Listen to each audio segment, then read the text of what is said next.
Hello guys and welcome back to Best Car Picks. കുറച്ച് ദിവസങ്ങൾ മുന്നേ ടാറ്റ അവരുടെ കർവിൻ്റെ ഇലക്ട്രിക്കും അതുപോലെ തന്നെ പെട്രോൾ പവർഡ് മോഡൽസും അൺവെയിൽ ചെയ്തിട്ടുണ്ടായിരുന്നു. നമുക്ക് ജസ്റ്റ് എക്സ്റ്റീരിയർ മാത്രമാണ് അവർ കാണിച്ചു തന്നത്. ഒറിജിനലി ഈ വാഹനത്തിന് ലോഞ്ച് വരാൻ പോകുന്ന ഓഗസ്റ്റ് 7-നാണ്.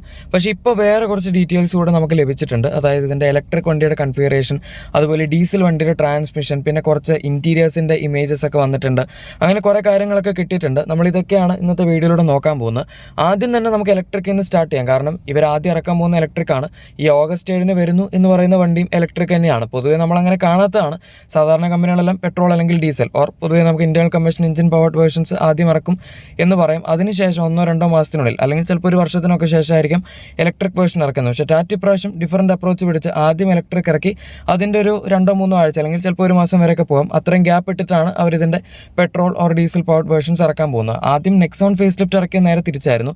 അതിനകത്ത് ആദ്യം ഐസ് ഇറക്കി അതിനുശേഷം ഒരു മാസം കഴിഞ്ഞിട്ടാണ് ഇലക്ട്രിക് ഇറക്കിയത്. എന്തായാലും നമുക്കിനി ഇതിൻ്റെ ലേറ്റസ്റ്റ് അപ്ഡേറ്റ് എന്താണെന്ന് നോക്കാം. അതാണ് ഇതിൻ്റെ ബാറ്ററി കൺഫിഗറേഷൻ. ഇതുവരെ നമുക്ക് ഈ വാഹനത്തിൻ്റെ ബാറ്ററി കൺഫിഗറേഷൻ എന്തൊക്കെയാണ് എന്നൊന്നും അറിയില്ലായിരുന്നു.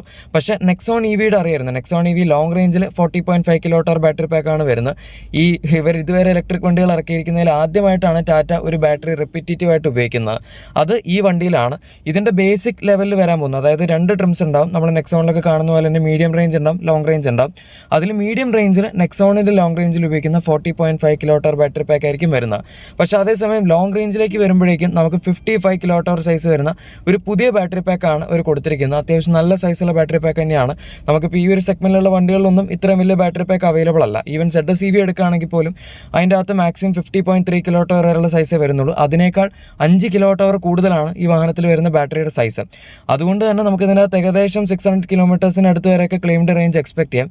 കൃത്യമായിട്ടുള്ള ക്ലെയിംഡ് റേഞ്ച് ഇതുവരെ പുറത്ത് വന്നിട്ടില്ല. പക്ഷെ എന്നാൽ പോലും ഈ റേഞ്ചിൽ എക്സ്പെക്ട് ചെയ്യുന്നതിൽ തെറ്റൊന്നുമില്ല. കാരണം ഇത്രയും വലിയ സൈസുള്ള ബാറ്ററി പാക്ക് ആണല്ലോ. പിന്നെ അല്ലാണ്ട് മറ്റേ 40.5 kWh എടുക്കുകയാണെങ്കിൽ അതിൻ്റെ അകത്ത് നമുക്ക് നെക്സോൺ EVയിൽ മാക്സിമം ക്ലെയിംഡ് റേഞ്ച് വരുന്നത് 456 കിലോമീറ്റേഴ്സ് ആണ്. ഈ വണ്ടിയിലും ക്ലോസ് ടു അതിനടുത്തൊക്കെ കിട്ടുമായിരിക്കും. ചിലപ്പോൾ ഇത്തിരി കൂടെ വലിയ വണ്ടി ആയതുകൊണ്ട് 450 റേഞ്ചിലായിരിക്കാം വരാൻ പോകുന്നത്. എന്നാൽ പോലും കുഴപ്പമില്ല. നമുക്ക് റിയൽ ലൈഫിൽ ഒരു 280 to 300 കിലോമീറ്റേഴ്സിന് അടുത്ത് റേഞ്ച് കിട്ടും. ലോങ് റേഞ്ചിൽ നമുക്ക് എന്തായാലും 300-ന് മുകളിൽ കിട്ടും. 350 റേഞ്ചിലൊക്കെ ഉറപ്പായിട്ടും കിട്ടുമായിരിക്കും. കാരണം 55 kWh ബാറ്ററി പാക്ക് ആണല്ലോ. ബാറ്ററി പാക്ക് 50 വരുന്ന നമ്മുടെ ZS EVയിൽ വരെ 300-ന് മുകളിൽ മിക്ക ഓണേഴ്സിന് കിട്ടാറുണ്ട്. അപ്പോൾ പിന്നെ ഈ വണ്ടിക്ക് ഉറപ്പായിട്ടും 350 to 380 ഓർ ചിലപ്പോൾ 400 വരെയൊക്കെ മര്യാദയ്ക്ക് ഓടിക്കുകയാണെങ്കിൽ കിട്ടുമായിരിക്കും. അത് അത്യാവശ്യം നല്ല റേഞ്ചാണ്, നമുക്ക് കുറ്റം പറയാനൊന്നുമില്ല. പിന്നെ ഇത്രയും വലിയ ബാറ്ററി പാക്ക് ആകത്തുകൊണ്ട് 400 വരെ ഒന്നും കിട്ടിയില്ലെങ്കിൽ അത്ഭുതമുള്ളൂ. അപ്പോൾ നമുക്കത് യൂസബിൾ എന്ന് പറയാൻ പറ്റുന്ന സംഭവമാണ്. കാരണം ഒരു 10-200-300 കിലോമീറ്ററൊക്കെ കഴിയുമ്പോൾ നമ്മൾ കുറച്ചൊരു ബ്രേക്ക് എടുക്കുമല്ലോ. അറ്റ്ലീസ്റ്റ് ഫുഡ് കഴിക്കാനെങ്കിലും നിർത്തുമല്ലോ. അങ്ങനെ നിർത്തുന്ന സ്ഥലത്ത് ചാർജിങ് സ്റ്റേഷനൊക്കെ ഉള്ളത് നോക്കി നിർത്തി കഴിഞ്ഞാൽ നമുക്ക് ഈസി ആയിട്ട് പരിപാടികൾ നടക്കും. പിന്നെ ചാർജിങ് സ്പീഡാണെങ്കിലും ഇതിപ്പോൾ ടാറ്റയുടെ Active.EV ആർക്കിടെക്ചറിൽ വരുന്നത് കൊണ്ട് തന്നെ, അതായത് ആ പ്ലാറ്റ്ഫോമിൽ വരുന്നുണ്ട് 400 വോൾട്ട് ആർക്കിടെക്ചർ ആയിരിക്കും. So at least 50 kWh DC fast charging എങ്കിലും ഇത് സപ്പോർട്ട് ആവേണ്ടതാണ്. നോർമലായിട്ട് 7.2 kWh AC ചാർജർ ആയിരിക്കും ടാറ്റ മാക്സിമം തരുന്നത്. അത് വണ്ടി ഇറങ്ങുമ്പോൾ നമുക്ക് മനസ്സിലാവും. പിന്നെ ഇതിൻ്റെ പവർ ഫിഗേഴ്സ് ഒന്നും ഇതുവരെ വന്നിട്ടില്ല. അതും നമ്മൾ കുറച്ച് കാലം കൂടെ വെയിറ്റ് ചെയ്യേണ്ടി വരും കറക്റ്റായിട്ട് അറിയാനായിട്ട്. ഇത്രയും ഡീറ്റെയിൽസ് ആണ് ഇപ്പോൾ വന്നിരിക്കുന്നത്. ഇനി അടുത്ത സംഭവം ഇതിൻ്റെ ഇൻറ്റീരിയേഴ്സ് ആണ്.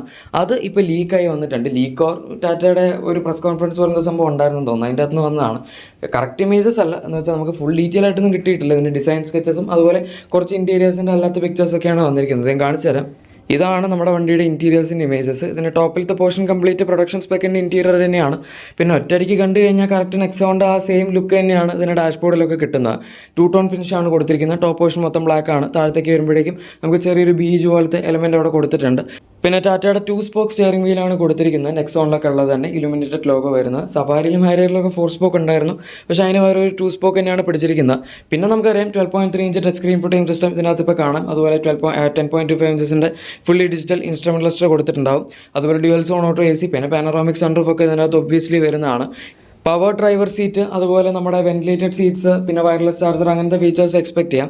ഇതൊന്നും അല്ലാണ്ട് ഇതിൻ്റെ ഗിയർ നോബൊക്കെ നോക്കുകയാണെങ്കിൽ അത് നല്ല രസമാണ്. നമ്മുടെ പുതിയ സഫാരി ഹാരിയർ ഇതിനകത്തൊക്കെ വന്ന ആ സെയിം ഗിയർ സെലക്ടർ നോബാണ് അവർ ഇതിൻ്റെ അകത്ത് കൊടുത്തിരിക്കുന്നത് ഓട്ടോമാറ്റിക്കിൽ. ഈ ഓട്ടോമാറ്റിക്കിൻ്റെ കേസ് വരുമ്പോൾ അവിടെ ഒരു രസമുണ്ട്, അത് ഞാൻ പറയാം. എന്തായാലും ഇതിൻ്റെ അകത്ത് മൊത്തത്തിൽ നോക്കുന്ന സമയത്ത് നമുക്ക് നെക്സോൺ ഇൻസ്പിറേഷനാണ് ഏറ്റവും കൂടുതൽ കാണാൻ പറ്റുന്നത്. ടാറ്റ അവരുടെ ഈ റിവീലിൻ്റെ ടൈമിൽ പറഞ്ഞ ഇൻറ്റീരിയർ കൂടുതൽ നമ്മുടെ ഹാരിയർ സഫാരി ഇൻസ്പയർഡ് ആയിരിക്കും എന്നാണ്. പക്ഷെ അങ്ങനെയല്ല, ഈ വണ്ടി ബേസ് ചെയ്തിരിക്കുന്നതിന് നെക്സോണിലാണ്. അപ്പോൾ അതുകൊണ്ട് അതുമായിട്ടുള്ള കൂടുതൽ സിമിലാരിറ്റിയാണ് നമുക്ക് തോന്നുക. ഇനി അടുത്തത് ഇതിൻ്റെ പവർ ട്രെയിൻ ഓപ്ഷൻസ് റിലേറ്റഡ് ആയിട്ടാണ്. ഇത്രയും കാലം നമുക്കറിയാം എന്തൊക്കെ ഓപ്ഷൻസ് ഇതിൻ്റെ അകത്ത് വരും എന്നുള്ളത്. ഒന്നൊരു ബേസിക് റേഞ്ചിൽ നിന്ന് സ്റ്റാർട്ട് ചെയ്യുന്ന 1.2 ലിറ്റർ MPFI പെട്രോൾ എഞ്ചിനാണ്. നമ്മുടെ നെക്സോണിലൊക്കെയുള്ള same power 120 PS power, 170 Nm torque. അത് നമുക്ക് മാനുവലും ചിലപ്പോൾ അവർ നെക്സോണിലൊക്കെ കൊടുക്കുന്ന പോലെ DC ഓട്ടോമാറ്റിക്കലും കൊടുത്തേക്കാം. അത് ഉറപ്പില്ല, കാരണം നമുക്ക് അടുത്തൊരു കുറച്ചുകൂടെ പവർഫുൾ ആയിട്ടുള്ള വേർഷൻ വരുന്നല്ലോ TGDI എഞ്ചിനിൽ. അത് 1.2 litre TGDI 125 PS power 225 Nm ടോർക്കാണ് വരുന്നത്. അത് നമുക്ക് ഓട്ടോമാറ്റിക്കലി മാനുവലിൽ ഉണ്ടാവും. പിന്നെ വരുന്നത് 1.5 ലിറ്റർ ഡീസൽ എഞ്ചിനാണ്. 115 PS പവറും 260 Nm ടോർക്കുമാണ് അത് പവർ ജനറേറ്റ് ചെയ്യുന്നത്. ഈ സംഭവങ്ങളൊക്കെ നമുക്കറിയാം. പക്ഷേ ഇപ്പോൾ വന്നിരിക്കുന്ന പുതിയ അപ്ഡേറ്റ്, ഈ വണ്ടിയിൽ ഡീസൽ ഓട്ടോമാറ്റിക് ഇപ്രാവശ്യം AMT ആയിരിക്കില്ല, അതിന് പകരം DC ഓട്ടോമാറ്റിക് ആയിരിക്കും വരുന്നത് എന്നാണ്. അത് ഇതുവരെ ടാറ്റ കൊടുക്കാത്തൊരു സംഭവമാണ്. മാത്രമല്ല നമ്മൾ ഇപ്പോഴത്തെ വണ്ടികൾ നോക്കുകയാണെങ്കിൽ ഈ ഒരു പ്രൈസ് പോയിന്റിൽ ഒരൊറ്റ വണ്ടിയിൽ പോലും നമുക്ക് DC അല്ലെങ്കിൽ DCT ടെക്നോളജി വരുന്ന ഓട്ടോമാറ്റിക് കിട്ടില്ല. അത് ടാറ്റയാണ് ഇപ്പം ആകെ കൊടുക്കുന്നത്. പണ്ട് നമ്മുടെ ഫോക്സ് വാഗൻ്റെ വെൻഡോയിലും റാപ്പിഡിലൊക്കെ ഉണ്ടായിരുന്നു, അത് മാത്രമേ ഉള്ളൂ. അല്ലാണ്ട് പിന്നെ കുറച്ച് പ്രീമിയം വണ്ടികളിലേക്ക് പോയാലാണ് നമുക്ക് അവിടെയൊക്കെയാണ് ഈ ഡീസൽ DSC വെച്ച് കിട്ടിക്കൊണ്ടിരുന്നത്. പക്ഷേ എന്തായാലും ടാറ്റ ഇപ്പോൾ കുറച്ചുകൂടെ താഴത്തേക്ക് ഈ ഒരു സെഗ്മെന്റിലേക്ക് കൊണ്ടുവന്നിട്ടുണ്ട്. പിന്നെ ഇവരുടെ DCA എന്ന് പറയുമ്പോൾ വെറ്റ് ക്ലച്ച് യൂണിറ്റ് ആണ്, ഭയങ്കര ഫാസ്റ്റ് ഷിഫ്റ്റ് ഒന്നും അല്ല, പക്ഷേ അറ്റ്ലീസ്റ്റ് AMT ഒക്കെ ബെറ്റർ ആയിരിക്കും. ഇത്രയും കാലം ഒരു ഡീസൽ AMT മാത്രമാണ് കൊടുത്തുകൊണ്ടിരുന്നത്. നെക്സോണിൽ ഇപ്പോഴും AMT ആണ് വരുന്നത്, അതിനേക്കാൾ തീർച്ചയായും നല്ലതാണ്. ഇനി മറ്റൊരു കാര്യം ടാറ്റ ഇതിൻ്റെ റിവീൽ ടൈമിൽ പറഞ്ഞ എന്താണെന്ന് വെച്ചാൽ ഇതൊരു നീഷ് പ്രൊഡക്റ്റ് ആയിരിക്കില്ല എന്നുള്ളതാണ്. ഇപ്പോൾ പൊതുവേ കൂപ്പെ SUV എന്നൊക്കെ പറയുമ്പോൾ നമുക്കറിയാം കൂടുതലും പ്രീമിയം റേഞ്ചിലാണ് നമ്മളത് കണ്ടിട്ടുള്ളത്. ആദ്യമായിട്ട് BMW X6 ആണ് ഈ ഒരു ട്രെൻഡ് തുടങ്ങിയത്. SUV എടുത്ത് കുറച്ച് സ്ലോപ്പിംഗ് റൂഫ് ലൈനൊക്കെ കൊടുത്ത് കൂപ്പെ ആക്കുക എന്ന് പറയുന്നത്.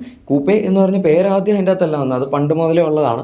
അതിൻ്റെയൊക്കെ ഹിസ്റ്ററിയിലേക്ക് പോയി കഴിഞ്ഞാൽ നമ്മൾ വേറെ ടോപ്പിക്കിലേക്ക് പോകും. എനിവേ, ഇപ്പോൾ നമുക്ക് ഈ ഒരു പ്രൈസ് പോയിന്റിൽ കൂപ്പെ SUV കിട്ടുന്ന ഒന്ന് ഇതും പിന്നീട് വരാൻ പോകുന്ന സിട്രോൻ്റെ ബസാൾട്ടും ആണ്. ഈ രണ്ട് വണ്ടികൾ ഏകദേശം ഒരു സമയത്തായിരിക്കും ഇറങ്ങാൻ പോകുന്നത്. പക്ഷേ ഇതിപ്പം ഈ ഒരു ബോഡി സ്റ്റൈൽ അധികം കോമൺ അല്ലാത്തതുകൊണ്ട് നമ്മൾ ചിലപ്പോൾ വിചാരിക്കും ഓക്കെ ഇതൊരു നീഷ് പ്രൊഡക്റ്റ്, ഇപ്പോൾ ജിമ്നിയോ അല്ലെങ്കിൽ അങ്ങനത്തെ ഒരു 1000-2000 വണ്ടികളൊക്കെ വെച്ച് അവർ വിൽക്കാൻ പോകുന്ന രീതിയിലുള്ളൊരു പ്രൊഡക്റ്റ് ആയിരിക്കുന്നു. പക്ഷെ അങ്ങനെയല്ല എന്നാണ് ടാറ്റ പറഞ്ഞിരിക്കുന്നത്. അവർ ഡയറക്റ്റ് ഇതിന് സെയിൽസ് വോളിയം തന്നെയാണ് എക്സ്പെക്ട് ചെയ്യുന്നത്. ഇപ്പോൾ നെക്സോണിലൊക്കെ നമുക്കൊരു മാസം സെയിൽ കിട്ടുന്ന 10-12,000 വണ്ടികളൊക്കെയാണ്. പഞ്ചിന് ടാറ്റയ്ക്ക് 17,000-18,000 വരെയൊക്കെ സെയിൽ കിട്ടുന്നുണ്ട്. അത്രയൊന്നും ഇല്ലെങ്കിലും അറ്റ്ലീസ്റ്റ് ഒരു 5,000-10,000 റേഞ്ചിലെങ്കിലും അവരിതിന് സെയിൽ പിടിക്കാൻ നോക്കുമായിരിക്കും. അതിനുവേണ്ടിയാണ് ഇപ്പോൾ എല്ലാ ഓപ്ഷൻസും കൊടുത്തിരിക്കുന്നത്. നമുക്ക് ഡീസലുണ്ട്, പെട്രോൾ ഉണ്ട്, ഇലക്ട്രിക് ഉണ്ട്. ഇനിയിപ്പം ഇതിൻ്റെ CNG ഓപ്ഷൻ വരാനുള്ള ചാൻസ് ഉണ്ട്. കാരണം നെക്സോണിൻ്റെ CNG ഇപ്പോൾ ഓൾറെഡി പെൻഡിങ് ആണ്. പിന്നെ പണ്ട് ഈ വണ്ടി ഇവർ കാണിച്ച സമയത്ത് അതിൻ്റെ അകത്ത് CNGയുടെ ഒരു സ്വിച്ച് കൂടി ഉണ്ടായിരുന്നു. അതായത് നമ്മുടെ മറ്റേ ക്ലൈമറ്റ് കൺട്രോളിൻ്റെ പാനൽ ഉണ്ടല്ലോ, അതിൻ്റെ അകത്ത് CNGയുടെ ഒരു ബട്ടൺ കൂടി ഉണ്ട്. അപ്പോൾ അതും നമുക്ക് ഫ്യൂച്ചറിൽ എക്സ്പെക്ട് ചെയ്യാൻ പറ്റുന്ന ഒരു സംഭവമാണ്. പിന്നെ ഈ വാഹനത്തിൻ്റെ ഒരു കോമ്പറ്റീഷൻ എന്ന് പറയുന്നത് മെയിനായിട്ട് ഇപ്പോൾ ബസാൾട്ട് നമുക്ക് പറയാം, പക്ഷെ എന്നാലും അതധികം സെയിലുള്ളൊരു വണ്ടി ആയിരിക്കില്ല. അതുകൊണ്ട് തന്നെ നമ്മുടെ ക്രെറ്റ, സെൽട്ടോസ്, കുഷാക് ടൈഗൺ ആ വണ്ടികളൊക്കെ ഉണ്ടല്ലോ, അതുമായിട്ടായിരിക്കും ഈ വാഹനം മെയിനായിട്ട് റൈവൽ ചെയ്യാൻ പോകുന്നത്. ടാറ്റയുടെ ഒരു അബോവ് 4 മീറ്റർ കോമ്പാക്ട് SUV എന്ന് പറയുന്ന ഒരു മോഡലായിട്ട് തന്നെയാണ് അവർ ഉദ്ദേശിക്കുന്നത്. അല്ലാതെ സെഡാൻസുമായിട്ട് മാർക്കറ്റ് ചെയ്യാനോ അല്ലെങ്കിൽ അങ്ങനത്തെ പരിപാടിയൊന്നും അല്ല. കൂപ്പെ SUV എന്ന് തന്നെയാണ് അവർ ഇതിനെ വിളിക്കുന്നത്. എന്തായാലും നമുക്ക് കണ്ടറിയാം, ഓഗസ്റ്റ് 7-നാണ് ഇതിൻ്റെ ഇലക്ട്രിക്കിൻ്റെ ലോഞ്ചൊക്കെ പറഞ്ഞിരിക്കുന്നത്. ബാക്കി ഫീച്ചേഴ്സൊക്കെ നമുക്ക് കറക്റ്റ് അപ്പോൾ അറിയാൻ പറ്റും. ഇന്റീരിയറും അവർ വളരെ ഡീറ്റെയിൽ ആയിട്ടും കാണിക്കും. വീഡിയോ ഇഷ്ടപ്പെട്ടെങ്കിൽ ലൈക്കും സബ്സ്ക്രൈബും ഷെയറൊക്കെ ചെയ്തേക്കാം. നമുക്ക് മറ്റൊരു വീഡിയോയിൽ കാണാം. Thank you for watching my video and good bye.